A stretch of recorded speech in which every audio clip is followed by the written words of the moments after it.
आप लोग एक काम कर सकते हो, प्रीपोजिशन की एक कोई पतली सी कॉपी आप लोग बना सकते हो 40-50 पेज का। उससे कम में चलेगा भी नहीं काम।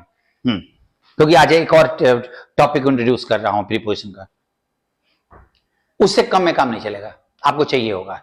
और चूंकि वो वोकैब है तो उसको भी तो एक जगह रखना होगा ना, वो भी तो याद करना पड़ेगा तुमको। अब लड़के क्या करेंगे ना, परमिएट का मीनिंग याद करेंगे, परमिएट का मीनिंग भरा हुआ, परमिएट का मीनिंग भरा हुआ। जब मैं अगर बोल रहा हूं परमिएटेड विथ अगर मीनिंग तुम याद कर लो तो दोनों काम साथ में हो गया ना, सिनोनिम एंटोनिम भी हो गया और प्रीपोजिशन भी हो गया। तो इसको तुम अपने वोकैब का ही एक्सटेंशन मान के चलना। और अभी तक में जितना हुआ है ना उसको तुम नोट डाउन कर लो, उसको एक जगह नोट डाउन करके रख दो। शुरू में थ्योरी डाल सकते हो तो डाल लेना। नाउ देखिए, ये वो शब्द हैं जिनके साथ टू प्रीपोजिशन फिक्स्ड है। पोस्ट पोजिशन कल वाला। अब इनके बाद अगर आपको वर्ब रखना होगा तो वो किस फॉर्म में जाएगा? आईएनजी फॉर्म में। सिंपल सा थ्योरी है, अगर वर्ब आया तो आईएनजी फॉर्म में जाएगा ये। अब अगर तुम ध्यान से देखो इन सब इस लिस्ट को तो बहुत सारे ऐसे वर्ड हैं जिसका मतलब तुमको नहीं पता। देखो, प्रोपेंसिटी, अल्यूजन, ये इल्यूजन नहीं है, भ्रम वाला नहीं है, अल्यूजन है। लीनियंसी, अडेयरेंस, ढेर सारा वर्ड ऐसा है जिसका मीनिंग हम नहीं जानते। तो अगर तुम मीनिंग जानोगे तो दो काम भी तो, दोनों काम साथ में ना, प्रीपोजिशन प्लस वोकैब दोनों काम हो रहा है। कल को प्रोपेंसिटी का अभी पूछा था ना, पिछले एग्जामिनेशन में पूछा है प्रोपेंसिटी का सिनोनिम। मुझे मोहित इसको एक्सप्लेन करना है, तो आप लोग इसको अपने पास इस लिस्ट को रख लो, एक जगह पे बना लेना। अगले क्लास में मैं इसको एक्सप्लेन कर दूंगा। अब हम लोग मूव करते हैं मतलब और क्वेश्चंस पे।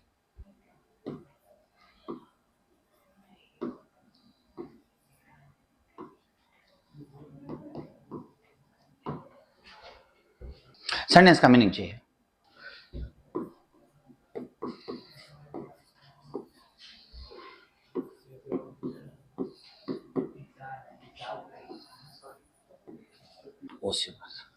ये पिज्जा खाने वाला है, हाँ, वो ऊर्जा एनर्जी वाला नहीं है।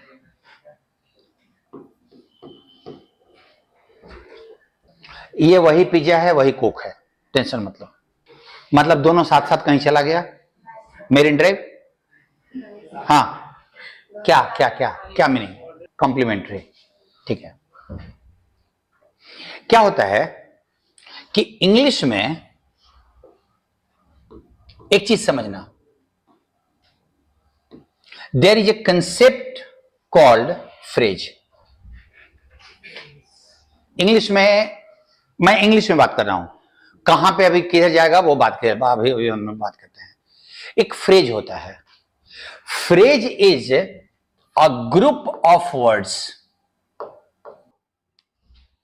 फ्रेज कभी अकेला वर्ड फ्रेज नहीं बन सकता, एक से ज्यादा, मिनिमम दो होने चाहिए, मैक्सिमम कितना भी बना सकते हैं।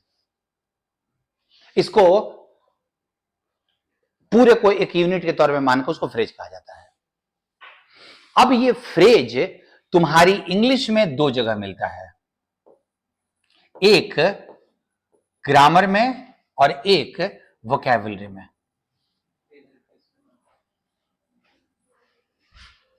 ये फ्रेज तुमको दो जगह, ग्रामर में और वोकैबुलरी में।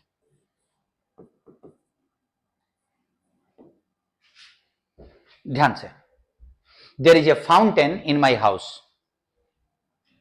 देखो ये फ्रेज है। तुम ये नहीं बोल सकते कि देयर के साथ इज लगा हुआ है, तुम ये नहीं बोल सकते कि ए और फाउंटेन साथ आया हुआ है, आर्टिकल अपने नाउन के साथ आता है, लेकिन वो ग्रामर वाइज आया है। लेकिन यहां पर आप ध्यान रखना, इन माई हाउस एक साथ आएगा। आप ये नहीं कर सकते कि इनको उठा के इधर कर दो, माई को अलग कर लो, हाउस को अलग कर लो। A group of words is called a phrase. अब इस फ्रेज का, जैसे तुम ये देखो, हॉट और पिज्जा एडजेक्टिव और नाउन है, लेकिन तुमको ये पता है कि ये दोनों साथ आया है, फिक्स्ड है, पोस्ट पोजीशन है, लेकिन तुमको इसका अर्थ नहीं समझ में आ रहा है, क्योंकि यहां पे मीनिंग ना तो गो का है और ना विथ का है, तुम जबरदस्ती खींच रहे हो, ना गो का है ना बाई का है, दोनों में से किसी का जो ओरिजिनल स्कूल में आप जानते थे वो यहां नहीं है। इसको वोकैब का फ्रेज कहते हैं। यहां पे अर्थ नहीं बदला है, ये तीन वर्ड साथ में आए, तीनों का मीनिंग, हाउस का मतलब घर ही है, मेरा है, इन है, वो है वैसे ही, ठीक है। लेकिन यहां पर ये जो दो वर्ड हैं वो बदल गए।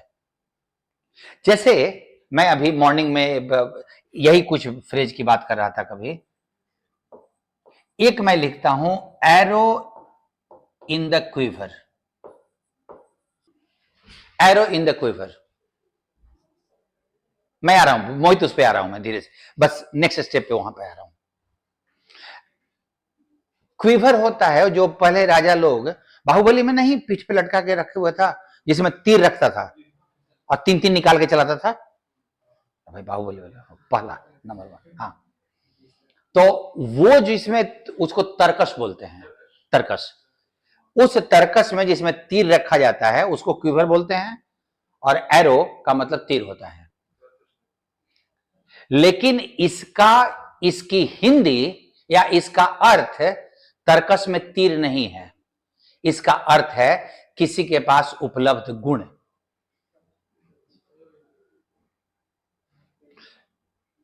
अभिषेक शर्मा या Yashasvi Jaiswal has many quivers in there, many arrows in there quivers, अपने अपने भीतर में उसको क्विवर बोल रहा, और एरो का मतलब यहां तीर नहीं, गुण। इसी को जब ये ग्रामर से हटेगा तो इसको इडियम फ्रेज बोलते हैं। और फ्रेज वोकैब में दो तरह के होते हैं, एक इडियम, इसको इडियम कहा जाता है, एक इडियम, और दूसरा फ्रेजल वर्ब, दूसरा होता है फ्रेजल वर्ब। आप लोगों ने ये वर्ड सुना होगा, फ्रेजल वर्ब। फ्रेजल वर्ब किसको बोलते हैं? आपके आम जीवन का एक वर्ब, ध्यान रखना, डेली लाइफ का कोई वर्ब, वही कम, गो, ईट, प्ले, वही वाला, और उसके साथ लगा हुआ एक प्रीपोजिशन, और चूंकि वो वोकैब का फ्रेज है तो यहां शब्द का मीनिंग खत्म, शब्द का मीनिंग खत्म। देख लो, ये दोनों मैंने फ्रेजल वर्ब दिया था। गो बाई का होता है किसी की आज्ञा का पालन करना। अब जरा सोचो कि ये गो और बाई से तुम कैसे सोचोगे, संभव नहीं है, रटना पड़ेगा। चक्कर ये है कि गो के साथ अभी मैंने 2 लिखा, 5-7 और होता है, मतलब एक एक वर्ब के साथ 5-5, 6-6 फ्रेजल वर्ब बनता है। गो विथ का मतलब दोनों का तालमेल एकदम बहुत अच्छा है, मतलब उसके साथ वो खाओगे ना तो बहुत मजा आएगा। कॉम्प्लीमेंट्री नहीं है, खाने में अच्छा लगता है। इसका एक और मतलब होता है चीजों का मैच करना। The curtain, the colour of the curtain goes with the colour of the wall, दोनों एकदम मैच करता है। अब तुम सोचो कि अगर इसको तुमको कहीं देगा तो यह भी तो प्रीपोजिशन का ही पार्ट है। भाई गो में हम जब तक बाई नहीं लगाएंगे तो ये तो खराबी होगा नहीं, ये गड़बड़ी नहीं होगा। मैं ये क्यों आपको बता रहा हूं, आप अपने क्वेश्चन को देखिए, क्वेश्चन नंबर 8 को। क्या यहां कॉल का कोई मीनिंग है, बुलाने का? 8 नंबर में तुम जरा ध्यान दो, बाय कॉलिंग तुम बुला रहे हो, 2 और 3 राइटर्स, 2-3 राइटर को जो उसी टॉपिक पे लिखे हुए हैं, तो तुम अपने लॉज में बैठ के पढ़ रहे हो और तुम टीचर राइटर को बुला रहे हो फोन करके, उसमें से एक मैं भी रहूंगा, चलो आओ जल्दी रात में 12 बजे, हमको कंफ्यूजन हुआ है। यहां कॉल का मतलब बुलाना है कि सहायता लेना है?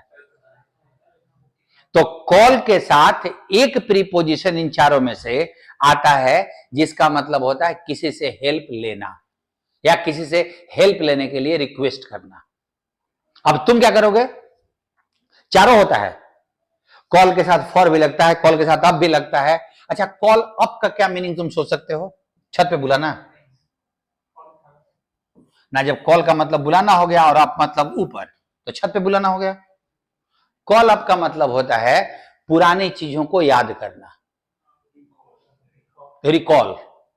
हाँ ठीक है, एकदम सही है, तुम रिकॉल लिखो इसको। कॉल फॉर का मतलब होता है टू बी नेसेसरी, जरूरी होना। कॉल फोर्स का मतलब होता है भीतर के किसी गुण की आवश्यकता होना।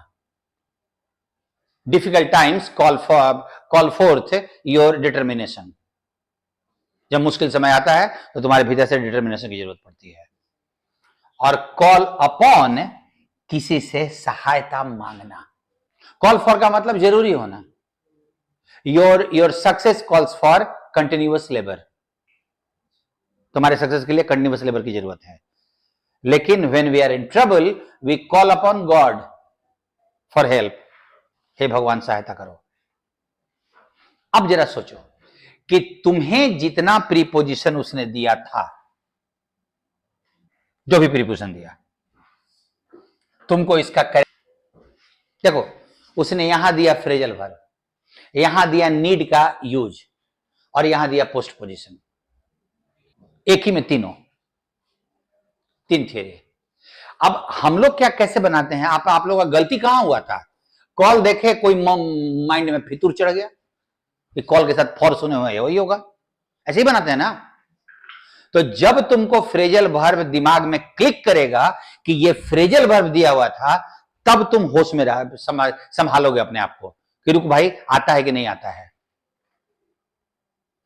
प्रीपोजिशन में अपने आप से पूछ लो कि पढ़ा हुआ आया है कि बिना पढ़ा हुआ आया है। हिंदी से कोई मतलब नहीं है, प्रीपोजिशन टेक्निकल चीज है, उसको हिंदी से कोई लेना देना नहीं है। डन।